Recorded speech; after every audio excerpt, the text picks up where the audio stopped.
My family only invited me to the birthday party, so they could brag about my sister's success after 15 years. Still doing that manual labor stuff, huh?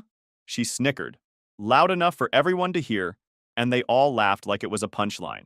So I smiled, handed her my business card, and watched her go pale when she realized who signed her company's paychecks. What's up, Reddit?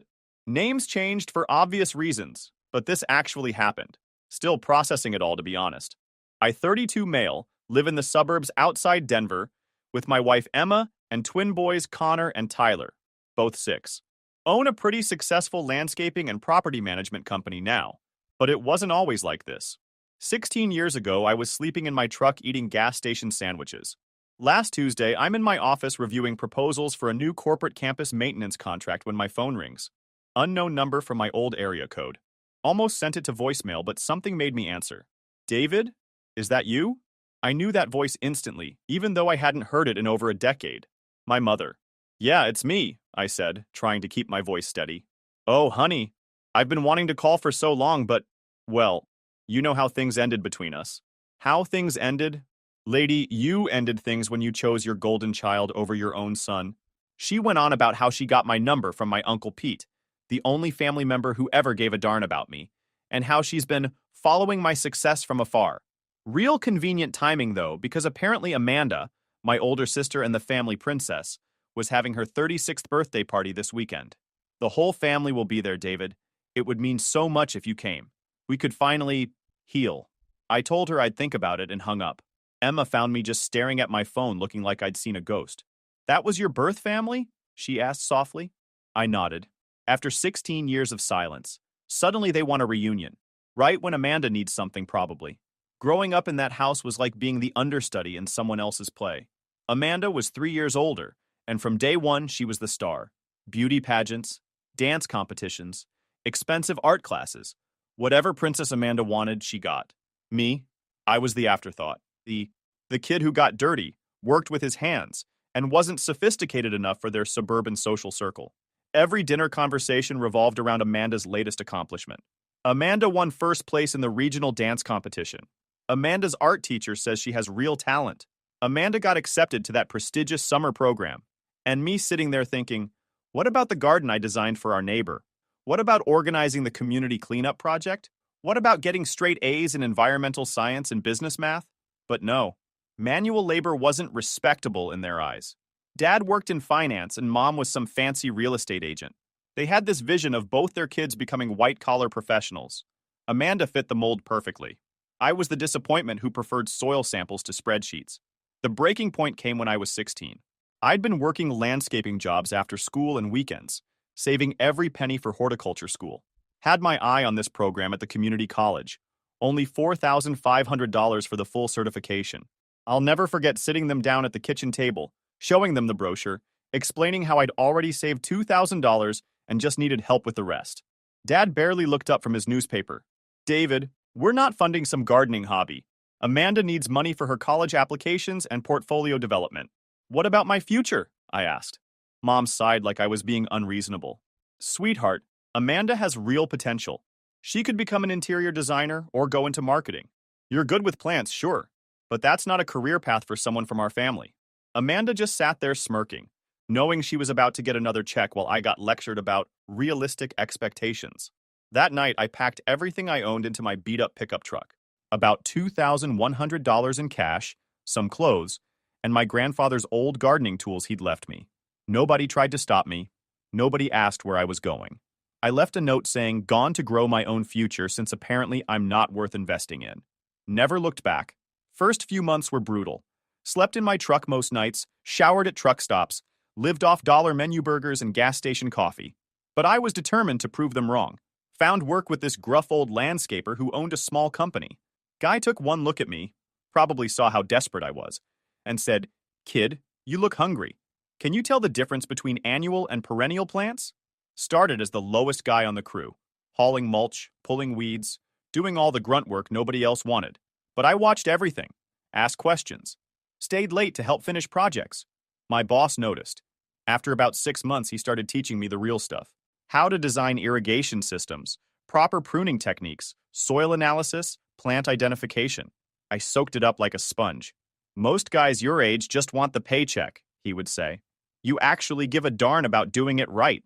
Been working there about 2 years when guess who shows up at one of our job sites? Amanda and her college friends, slumming it on some sociology project about working class culture or some nonsense like that. I was up on a ladder trimming oak trees when I heard that familiar laugh. Looked down, and there she was, designer jeans and all, pointing up at me while her friends giggled. "Oh my God, that's my little brother," she announced loud enough for the whole crew to hear. "Still playing in the dirt, I see." Her friends thought it was hilarious. "This is like so authentic," one of them said. "A real blue-collar worker." I wanted to climb down and tell them exactly what I thought, but my boss grabbed my arm. "Don't give them the satisfaction," he said quietly. "Keep working. Show them what real work looks like." That night, my phone rang. Dad, of course. "David, your sister said she saw you at some landscaping site today. Please tell me you're not planning to make a career out of gardening." "It's honest work," I said. "It's embarrassing," he shot back. "What are we supposed to tell people when they ask what our son does? That he's a common laborer? Tell them I'm building something with my life instead of waiting for handouts." He hung up on me. Story of my life. My boss was getting older and started talking about retirement. One day he pulled me aside after we finished a complete landscape renovation that came out absolutely perfect. "Dave, you've got something most guys never develop. Vision. You can see how all the pieces fit together. Not just the plants and design, but the business side too." He'd been watching me interact with clients, handle estimates, coordinate with suppliers. Said I had a natural ability to manage projects from start to finish. "I got an offer on the business," he continued. "Big corporate landscaping company wants to buy me out, but I'd rather sell to someone who'll keep the quality standards meaning something." My heart stopped. "You talking about selling to me?" "I'm talking about selling to you for half what the corporation offered, with owner financing. You pay me monthly for 5 years. After that, it's all yours." I barely slept that night. This was my shot, my chance to prove I could build something real. Signed the papers 2 weeks later. The company became Evergreen Property Services. I kept the same quality standards, but started putting my own stamp on things. Better communication with clients, detailed project timelines, quality guarantees that actually meant something. Business grew steadily. Word got around that we did beautiful work on time and on budget. Started getting referrals from previous clients, then referrals from those referrals. About 3 years after taking over, I landed my first big commercial contract, an office complex with full landscape design and ongoing maintenance worth $850,000 annually. Successfully managed the installation and kept their grounds looking perfect year-round. The property manager was so impressed he offered me another contract. Then another. Within 2 years, I had a crew of 12 full-time employees and was pulling in over $3 million annually. That's when I met Emma. She was the facilities coordinator for a medical building we maintained. Smart, professional, but down to earth. Didn't care what kind of truck I drove or whether I wore suits to meetings. "You know what I like about you?" she said one day as we reviewed maintenance schedules. "You actually listen when people talk. Most contractors just want to get in, get out, get paid." We got married 2 years later. Simple ceremony at a botanical garden I'd helped design for the city. My old boss walked me down the aisle since my own father couldn't be bothered to return my calls. By age 28, I'd expanded into full property management services. Not just landscaping, but facility maintenance, cleaning services, snow removal, everything commercial properties needed to look professional and function properly.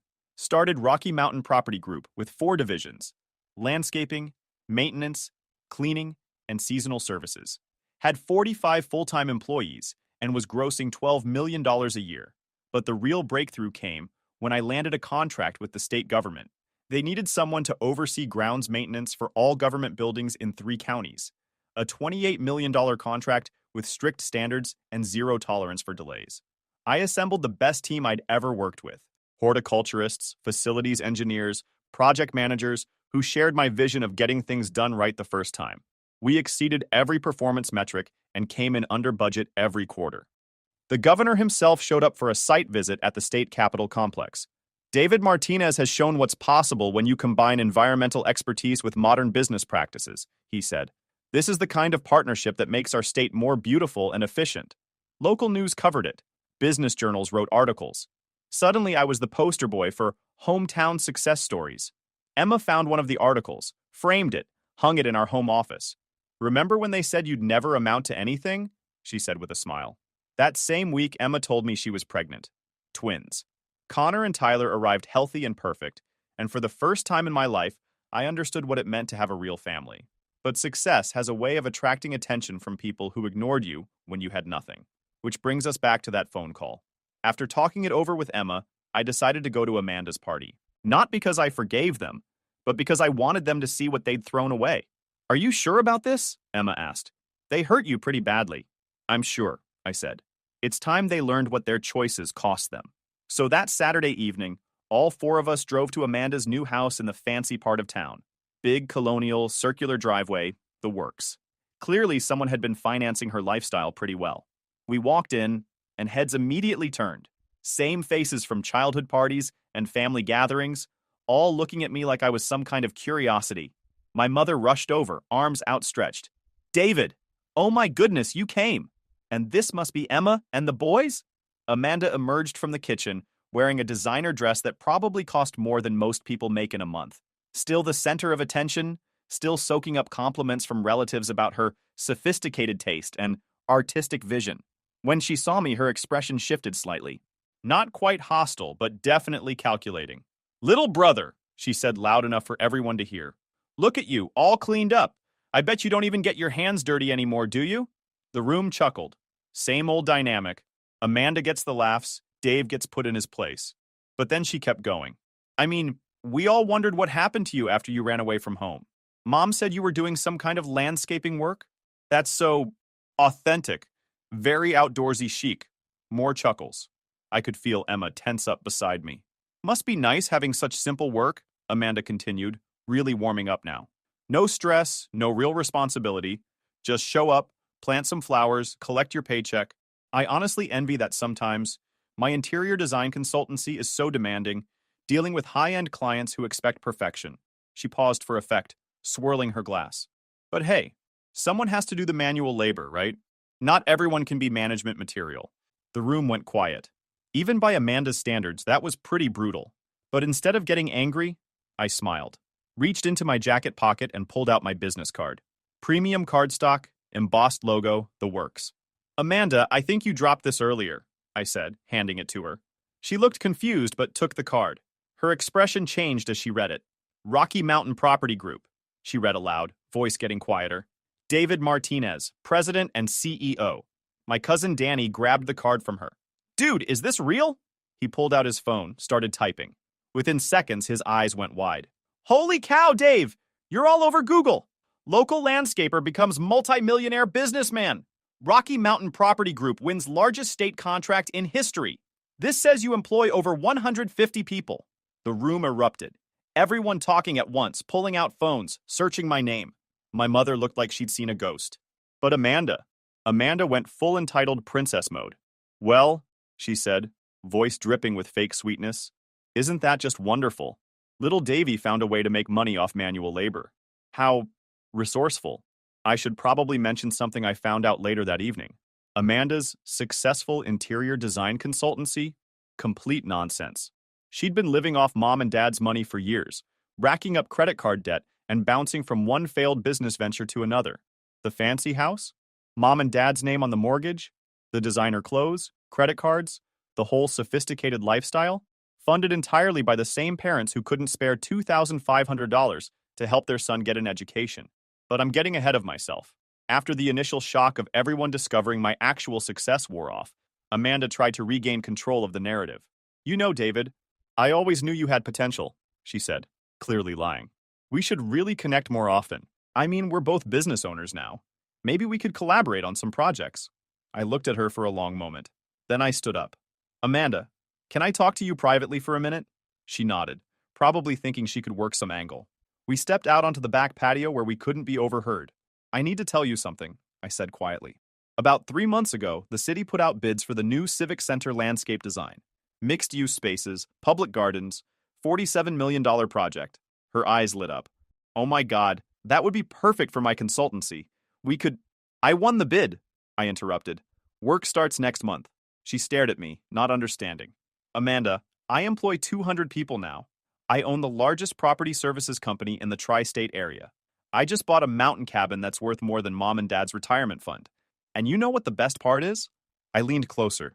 I'm hiring subcontractors for interior work on that civic center project. Had 3 different firms submit proposals.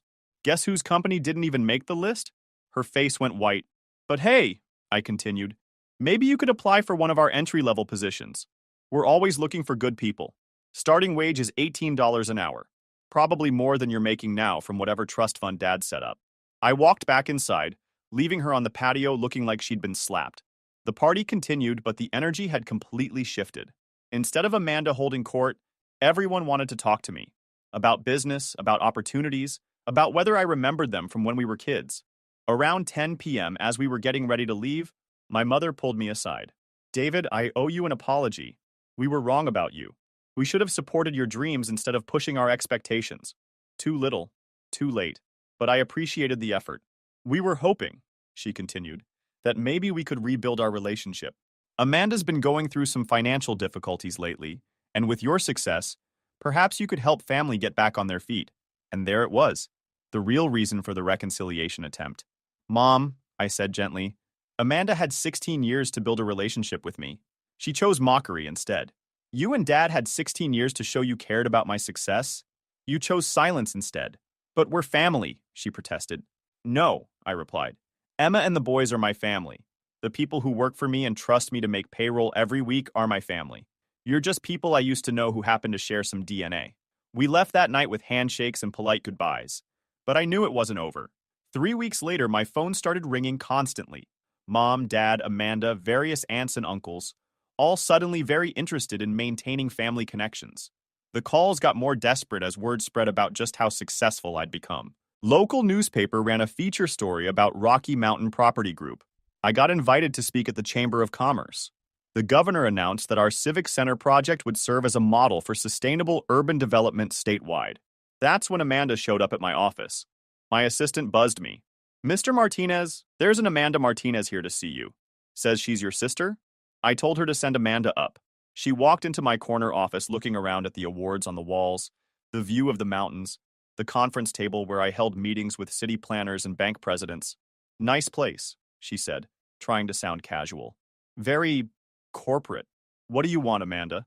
She sat down across from my desk, crossed her legs, put on her most charming smile. David, I've been thinking about what you said at the party, about opportunities in your company. I realize I may have been dismissive of your work over the years. Dismissive. That's one way to put it. I'd like to make it up to you. I have extensive experience in design and client relations. I could be a real asset to your facilities division. I leaned back in my chair. Tell me about this extensive experience. Her smile flickered. Well, I've been running my own consultancy for 5 years now. Amanda, I had you investigated after the party. Professional curiosity. The smile disappeared completely. Your consultancy consists of 3 clients. Total revenue last year of $31,000 and debts of over $180,000. You've been living off Mom and Dad's money while pretending to be a successful businesswoman. She opened her mouth to protest, but I held up a hand. The house you're living in? I know about the mortgage. The car you drive? I know about the payments. The credit cards you've maxed out trying to maintain your lifestyle? I know about those too. She stared at me, face flushed with embarrassment and anger. What I want to know, I continued, is why you think I'd hire someone who spent decades telling people I'd never amount to anything. Because I'm family, she said quietly. Family doesn't mock each other's dreams. Family doesn't call each other's work simple and authentic. Family sure doesn't laugh when their brother is breaking his back to build something meaningful. I stood up, walked to the window overlooking the parking lot where my crew was loading equipment for the day's jobs. You want to know what family looks like, Amanda? It's my old boss teaching a kid with nothing how to read soil reports. It's my guys working overtime to meet a deadline because they know I'll do the same for them. It's Emma believing in me when I was just another landscaper with big dreams. I turned back to face her. You're not family. You're just someone who wants something from someone you spent years looking down on. Amanda tried tears next, then anger, then bargaining, offered to work for free to prove herself, promised she'd changed, that she finally understood my worth. But here's the thing about respect. You can't demand it, and you can't fake your way into it. You earn it through your actions over time. And Amanda's actions for 3 decades had shown me exactly who she was. I had my assistant escort her out. 6 months later, Rocky Mountain Property Group was featured on the cover of Regional Business magazine. From soil to success, How David Martinez Built a Property Management Empire. The article detailed our expansion into 4 states, our reputation for quality work and fair wages, and our commitment to environmental sustainability. It mentioned that I'd started with nothing but a pickup truck and a set of gardening tools. That same week, Amanda's house went into foreclosure. Mom called crying, begging me to help save the family home that Amanda had been living in. Apparently, the consultancy had finally folded completely, and without any real income, she couldn't even make minimum payments on her debts. "She's learned her lesson, David," Mom pleaded. "She knows she was wrong about you. Can't you find it in your heart to help your sister?" "I'll help her the same way you helped me when I needed it," I replied. "I'll tell her she should have made better choices and hang up." A month later, Dad called, more desperate than I'd ever heard him. "Son, I know we haven't been good to you, but Amanda, she's talking about bankruptcy. She might have to move back in with us, and frankly, we can't afford to support her anymore. Sounds like a problem you should have considered before spending my college fund on her art classes." "David, please. What do you want me to say? That we were wrong? We were wrong. That we should have supported you? We should have. Just tell me what it will take for you to help your family." I thought about it for a long moment. "Dad, you want to know what it would take? It would take Amanda getting a real job. Not some fantasy consultancy, not some get-rich-quick scheme. A real job where she shows up every day, works hard, and earns what she makes. She's trying, but with her background is being a spoiled princess who never learned that the world doesn't owe her anything. Time she figured it out. But if you could just loan her enough to get back on her feet." "Nope. She made fun of people who show up and collect paychecks. Remember? Well, now she gets to find out what that's actually like." I hung up and went back to reviewing plans for our next project. A university campus that would bring 300 jobs to a struggling part of the state. Real work that actually mattered. This is where it gets really good, Reddit. Last month, I got a call from one of my project supervisors on a residential maintenance contract. Good guy. Been with the company for 8 years, knows his stuff. "Boss, I got a situation here. Woman showed up looking for work. Says she has experience in design. Willing to do anything. Problem is, she's asking for management wages, but doesn't know the difference between annuals and perennials." "What's her name?" I asked. "Amanda Martinez." "Wait, Martinez? She related to you?" I drove out to the job site that afternoon. Sure enough, there was Amanda in discount store work clothes that still looked too clean, talking to my supervisor like she was doing him a favor by applying. When she saw me, her face went through about 6 different expressions in 2 seconds. "David, I didn't know this was your project. Your supervisor here was just explaining the opportunities for someone with my skill set." My supervisor looked confused. "Boss, you two know each other?" "Amanda's my sister." "Amanda, he tells me you're looking for work." She straightened up, trying to regain some dignity. "I'm exploring opportunities in the property services industry, bringing my design expertise to a more hands-on environment." Show her around.